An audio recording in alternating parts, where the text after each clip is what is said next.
Thank you so much Manoj garu, once again happy birthday.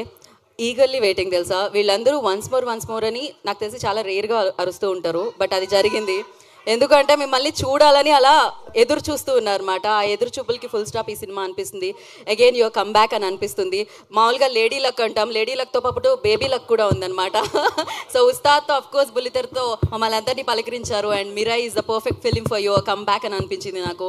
And congratulations for that. And first before you start అంటే address your fans, నేను కొన్ని questions ఉన్నాయి, I want ask that. And ఇవాళ ఎన్టీఆర్ గారి birthday కూడా. First will finish the speech and దాని తర్వాత will. అందరికి నమస్కారం.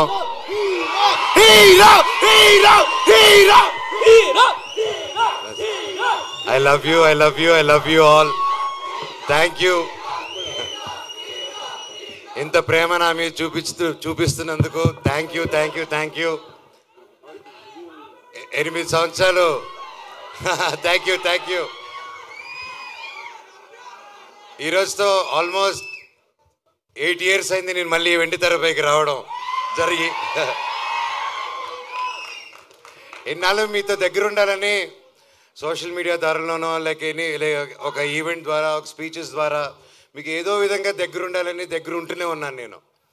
కానీ మెయిన్గా సినిమా అనేదే నా మెయిన్ అమ్మ, సినిమా. సో మీరందరూ ఇంత ప్రేమ చూపిస్తున్నారంటే అది సినిమా వల్లే. అండ్ నేను ఎప్పుడు ఏదో ఒకటి కొత్తగా చేయాలి, ఏదో ఒకటి డిఫరెంట్గా చేయాలి. అండ్ ఏది చేసినా మనస్ఫూర్తిగా చేయాలి ఆ పని. కేవలం డబ్బు కోసం కాదు.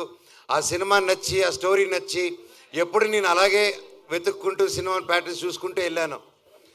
అలాగే 8 సంవత్సరాల్లో లాస్ట్ 3-4 yearsగా నేను మళ్ళీ సినిమాలు చేద్దాం అనుకునే టైంలో కథలు వింటున్నాను.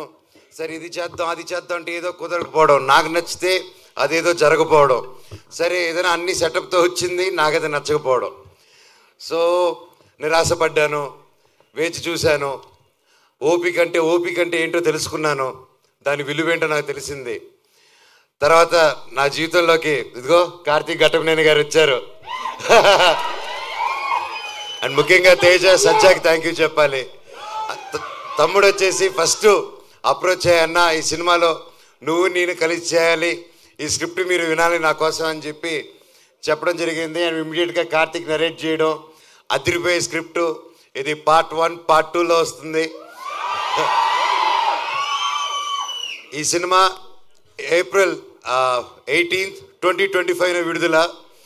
And thank you. సో ఇంతకంటే ఎక్కువ ఈ సినిమా గురించి, సబ్జెక్ట్ గురించి ఎక్కువ రివీల్ చేయకూడదు.